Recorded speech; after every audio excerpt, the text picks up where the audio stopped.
turma, sou a professora Silvanira, professora de linguagens de vocês, né, EJD. Quero aqui dar as boas-vindas a todos, né, quero dizer que nós estamos no momento ainda remoto, mas que possamos pedir a Deus que para voltarmos logo, que tudo isso passe logo, né, para que a nossa vida volte ao normal, para que nós possamos frequentar de forma presencial a nossa escola, certo? Essa videoaula, ela aborda conteúdos muito importantes para esse início do nosso ano letivo. Quando eu falo da área de linguagens, né, quando estamos falando dessa área de linguagens, sabemos que a Base Nacional Curricular, que é um documento, né, que nos norteia para a questão das disciplinas do ensino,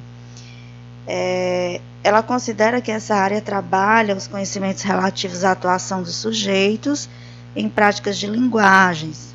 Como assim, professora?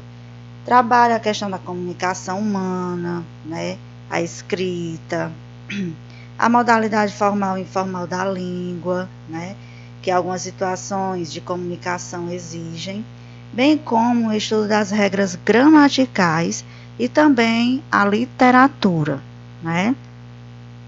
Então, assim, nós vamos abordar esses assuntos. Hoje nós vamos abordar a questão da literatura, né? Uma introdução, fazer uma introdução ao conhecimento de vocês sobre a literatura e também no que diz respeito à análise morfológica, conhecer uma das classes gramaticais e a produção textual com os elementos do texto narrativo, certo?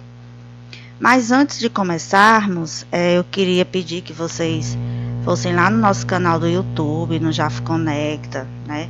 Se inscrevesse para que vocês tenham acesso às videoaulas. Dê o seu like, seu joinha, tá bom? E vamos lá. Literatura, né?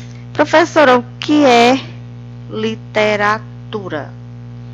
A literatura ela é muito importante, pois ela nos possibilita viajarmos por diferentes mundos, né? Ela tem o poder de fazer o ser humano compreender como o sujeito age no mundo social, ter um conhecimento de si mesmo. Ela é uma representação da realidade mediante as palavras, certo? E aí, aqui eu trouxe esse conceito, né? Um conceito mais escrito para vocês. A literatura ela tem a função de recriar a realidade. Isto porque o autor, né? Os autores que escrevem os textos literários, as obras literárias, eles utilizam as palavras no sentido figurado para expressar sentimentos, né? E o que é esse sentido figurado, professora? É um sentido subjetivo, né? Vamos dizer que é um sentido engraçado da palavra, um sentido que o próprio autor ele cria, não é totalmente o sentido correto da língua portuguesa, né? Correto entre aspas, porque cada um pode criar, né, de forma literária a sua própria linguagem, certo? Então, em outras palavras, essa literatura ela é definida como uma manifestação de linguagens e expressões, certo? E assim, os textos literários, eles apresentam diferenças na sua forma, na linguagem e na significação, né? Principalmente na finalidade significativa. E de que forma acontecem, professora, essas manifestações de linguagens e expressões? Na maioria das vezes, através dos textos, né? E aí, para essa introdução à literatura, eu trouxe aqui para apresentar para vocês essa diferença, né, que é entre os textos literários e os não literários. Vamos dizer que os textos literários, eles são escritos de uma forma mais simples da linguagem, né? É utilizada aquela linguagem do dia a dia, né, aquela linguagem de forma mais subjetiva. E os não literários, né, são aqueles textos que nós devemos escrever, vamos dizer, com a forma correta, a forma que exige, né, a escrita da língua portuguesa. Então, os textos literários e textos não literários apresentam diversas diferenças, tanto na forma quanto na linguagem, na significação. Principalmente diferenciam-se na sua finalidade comunicativa. Por quê? Justamente por conta da linguagem. A questão do literário ser utilizado no texto como a linguagem simples, né? E o não literário, aquela linguagem mais complexa. O texto literário visa entreter o leitor, né? E o texto não literário visa informar o leitor. Então, vamos aí. Característica dos textos literários. O texto literário ele possui uma função estética, tendo como principal objetivo o entretenimento do leitor. Recorre à função poética, função emotiva da linguagem, visando criar expressividades e despertar sentimentos e emoções. Utiliza uma linguagem conotativa. Professora, a linguagem conotativa é aquela linguagem que não é a mesma do dicionário, né? Que não é aquela que deve ser utilizada na língua portuguesa, mas é a que nós conhecemos de linguagem simples e subjetiva, certo? Gerando uma multiplicidade de interpretações. Há uma reflexão sobre a realidade que leva a uma recriação pessoal e subjetiva. Essa linguagem ela utiliza algumas figuras, né? E algumas figuras de linguagem e alguns recursos, apresentando simbologia, beleza, musicalidade e harmonia, ou seja, é utilizada de forma literária ou de uma forma bem simples. Aí eu trouxe aqui para vocês alguns exemplos de textos literários, que são os poemas, os romances, os contos, as novelas, as lendas, as fábulas, né? Que são justamente aqueles tipos de textos que podem ser utilizadas aquelas linguagens mais simples, no caso as peças de teatro, né, que você pode utilizar sua própria linguagem, as letras de músicas, certo? E aqui a característica dos textos não literários, né? Esses textos eles possuem uma função utilitária, referencial, tendo como principal objetivo fornecer uma informação, né? Utiliza a linguagem denotativa. Denotativa já quer dizer o que? A linguagem do dicionário. É aquela linguagem que deve ser utilizada na língua portuguesa, uma linguagem clara, criando a objetividade na transmissão da informação. Relata fatos reais, né? Não havendo opiniões e juízos de valor sobre o conteúdo do texto. Não utiliza as figuras de linguagem e outros recursos estilísticos que possam prejudicar a compreensão do conteúdo do texto. Aí aqui eu trouxe exemplos de textos não literários, que são as notícias, as reportagens, que devem ser escritas de uma forma mais objetiva, né? As entrevistas, as cartas, os artigos científicos, as redações, né? Os livros didáticos, manuais de instruções, dicionários, guias de beleza, bulas de remédio, todos eles são exemplos de textos não literários, certo? Passando aqui para a nossa aula de produção textual, nós vamos conhecer a questão do texto narrativo, né? Hoje nós vamos conhecer os elementos, mais ou menos como se produz um texto narrativo. E o que é esse texto narrativo, né? O texto narrativo, ele narra. O que é narrar é contar uma história, um acontecimento, um conjunto de acontecimentos reais ou imaginários.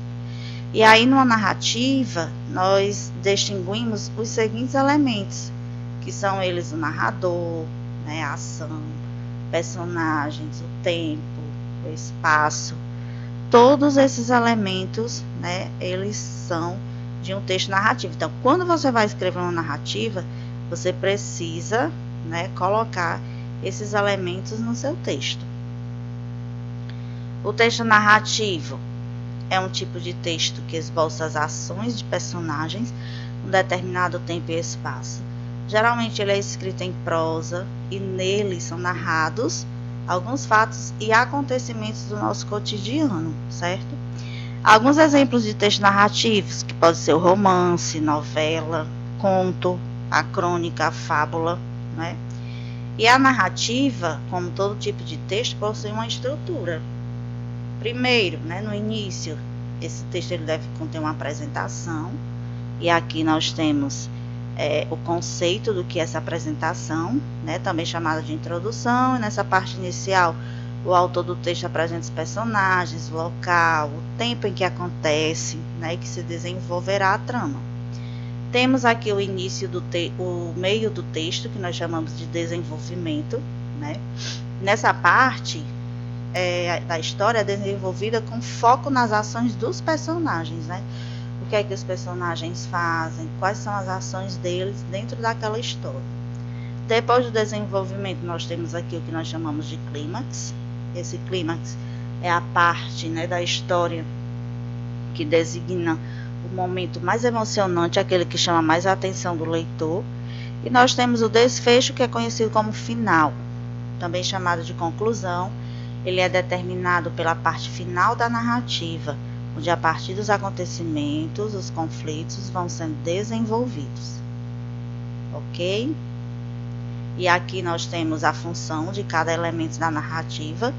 Narrador, que é aquele que narra a história, né, divide-se em narrador-observador.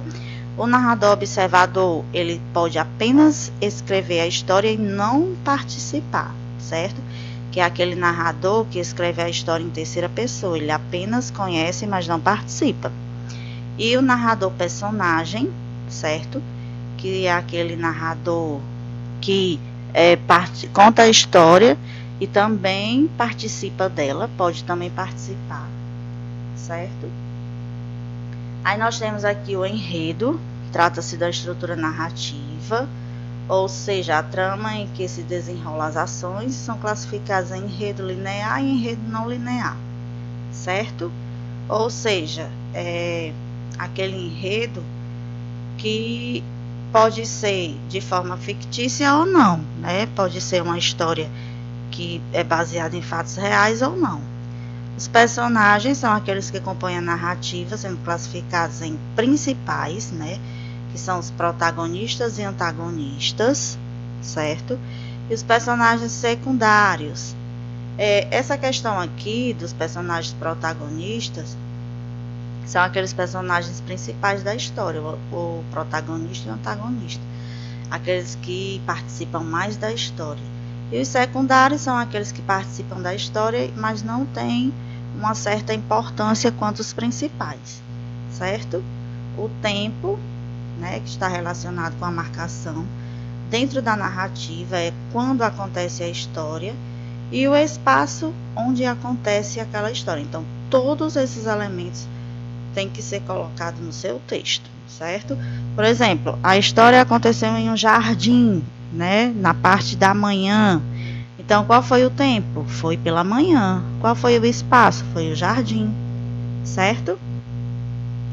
Aí aqui nós temos explicando o narrador-personagem, né? Como eu já falei, que é em primeira pessoa. Ele conta e também participa. O observador, que é em terceira pessoa, certo? E o onisciente. Esse narrador, ele conhece todos os personagens e a trama. Nesse caso, a história é narrada em terceira pessoa. No entanto, quando apresenta o fluxo de pensamentos dos personagens, ela é narrada em primeira. Geralmente, as narrativas, elas são utilizadas mais como ou narrador personagem, quando ele narra e participa, ou observador, quando ele apenas narra, certo? Terminando aqui a nossa parte da produção textual, nós vamos aqui para o estudo da morfologia, né? A língua portuguesa, ela tem várias áreas de estudos, e um deles é a morfologia, que é o estudo das classes gramaticais. Na língua portuguesa, nós temos 10 classes gramaticais, né? Algumas delas são as classes variáveis, conhecidas como classes variáveis, e outras como classes invariáveis, né? As variáveis são aquelas que sofrem alguns ajustes, que podem ir para o plural, que podem ir para o feminino, que podem sofrer essas mudanças, e as invariáveis são aquelas que isso não ocorre. certo? Então, a morfologia é o estudo da estrutura, da formação e da classificação das palavras, certo? E ela estuda essas 10 classes gramaticais: substantivo, artigo, adjetivo, numeral, pronome, verbo, advérbio, preposição, conjunção e interjeição. No decorrer do ano, nós vamos conhecer todas elas. Só que hoje nós vamos conhecer a primeira, né? Que é o substantivo. O substantivo, ele é uma classe de palavra, né?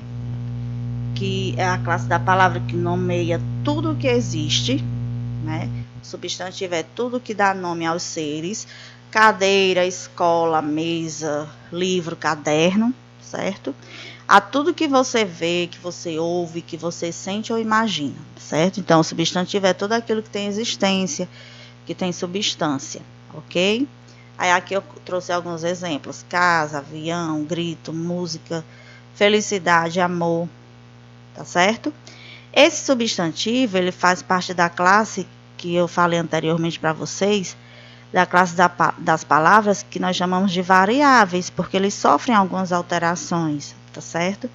Então, o substantivo pode variar em gênero, né, que é o que nós conhecemos como masculino e feminino, em número, que é singular e plural, e grau, que é o aumentativo e o diminutivo, certo? Então, assim, em gênero masculino, eu posso, por exemplo, gato. Gato, eu conheço gato e gata, né? Então, isso aí é tanto um substantivo que pode ser utilizado no feminino quanto no masculino. Número, singular e plural: gato, gatos, né? Quando eu falo gato está no singular, gatos no plural. Aumentativo, né? Gatão, aumentativo. Diminutivo, já posso utilizar essa palavra como gatinho, né? Quanto ao elemento que designa, o substantivo classifica-se em próprio, né? No caso aqui da palavra Brasil, é um substantivo próprio porque está nomeando um país, né? Comum, cidade. Por quê? Porque essa palavra é comum em nomear todas as cidades. Concreto é aquilo que nós podemos tocar, né? O abstrato, que nós sabemos que existe, mas nós não podemos tocar. O simples, quando tem somente um radical. Composto, quando é formado por 2 radicais. Eu tenho aqui beija-flor. Beija mais flor, formando uma palavra composta com 2 radicais. Primitivo, né? Carro é uma palavra que foi criada desde o início da língua portuguesa. E o derivado, que vem derivado dessa mesma palavra, carrinho. Pode existir outras palavras, pode não, existem inúmeras palavras que nós podemos considerá-las como primitivas ou derivadas, certo? Então, essa é a nossa aula, pessoal. Eu queria desejar aí boa sorte, bons estudos para vocês, que Deus nos abençoe e espero que vocês entendam, que tirem as dúvidas, né? Qualquer coisa estaremos aqui.